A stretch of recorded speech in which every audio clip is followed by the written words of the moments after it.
Right now at 6, here's a live look at a debate scheduled to start any minute now between two Democratic candidates for a South Carolina congressional district. Democrats Annabelle Robertson and Sean Kerrigan are running for the 2nd congressional district seat currently held by Representative Joe Wilson. Robertson and Kerrigan are the only two declared Democratic candidates for the seat. This debate is in the end of a 2-day Palmetto State Progressive Summit, which is a gathering of hundreds of leaders and activists across South Carolina. Our Genesis Narrows is at tonight's debate, and we'll have more on what's said coming up tonight on the news at 11.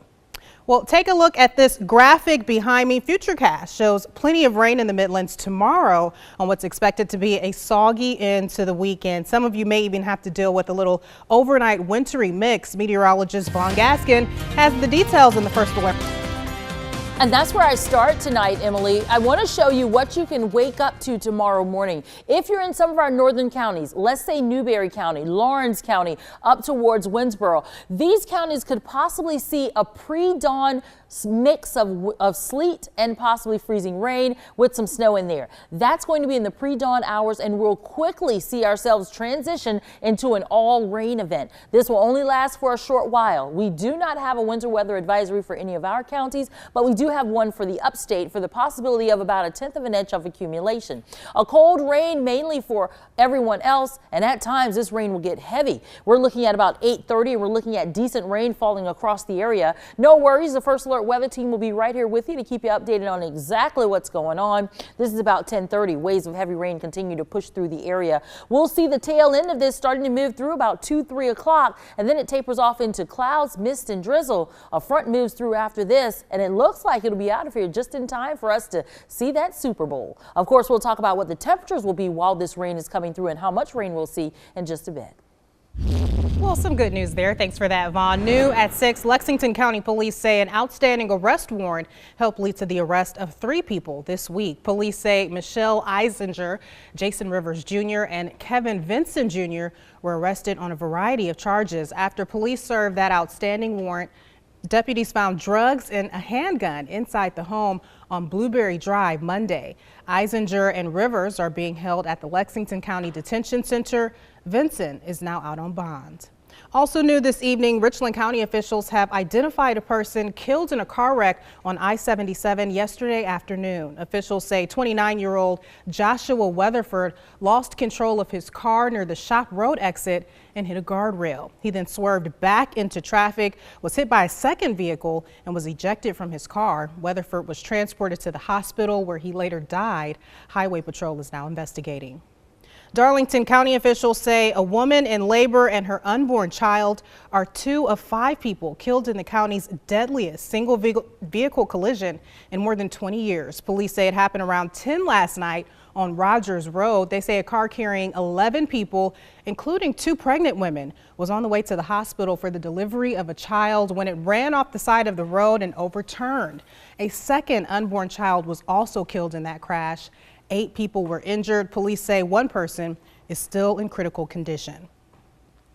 North Carolina's governor declared today he will sue in federal court if the state does not get an exemption from oil and gas drilling off the coast. Democratic Governor Roy Cooper, the state attorney general, and other elected officials met with U.S. Interior Secretary Ryan Zinke to urge him to exempt the Tar Heel state as he did for the state of Florida. Cooper put a strong emphasis on tourism, which the coast depends on, and how an oil spill will cause catastrophic results for the coastline and the economy. There is no 100% safe method to drill for oil and gas off the coast, particularly in our area off North Carolina that sees nor'easters, sees hurricanes.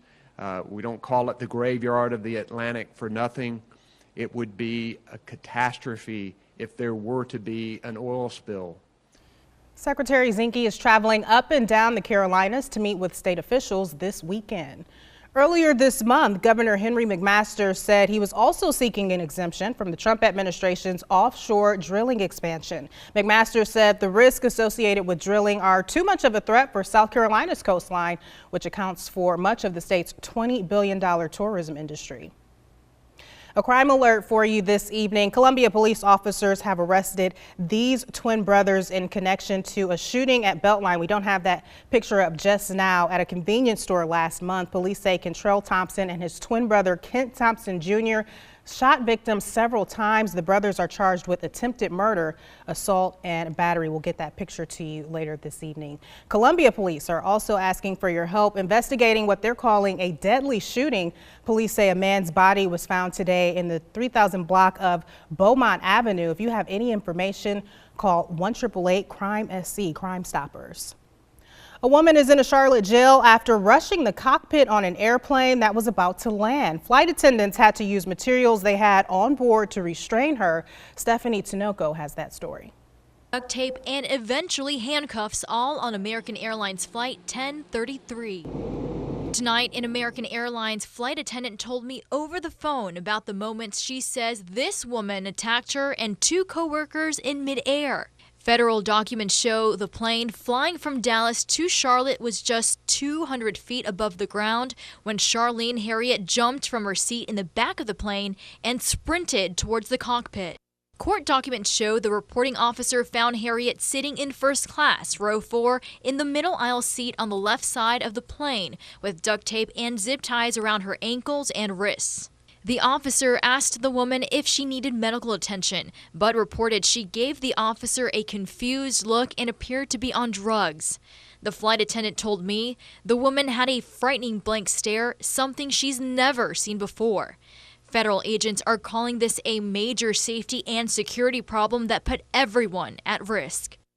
Documents show Harriet hit, kicked, and even bit flight attendants as they tried to restrain her. None of them were seriously injured. Harriet is facing assault and battery charges and is expected to appear in court Tuesday. A cargo train derailed in central Ohio this morning. Officials say at least 15 train cars went off the tracks around 4 this morning in Loudonville. Officials say the derailment spilled propane and zinc oxide, prompting local officials to call in hazmat teams. They have not released any information about possible injuries. Coming up, it's the alert that sent an entire state into panic last month. Now we're hearing from the man responsible for sending that false missile alert to thousands of phones and TV sets, why he's looking to get his job back. Plus, it's shaping up to be another soggy Sunday in the Midlands. Could there also be the threat of an overnight wintry mix for some of you? Details in the First Alert forecast.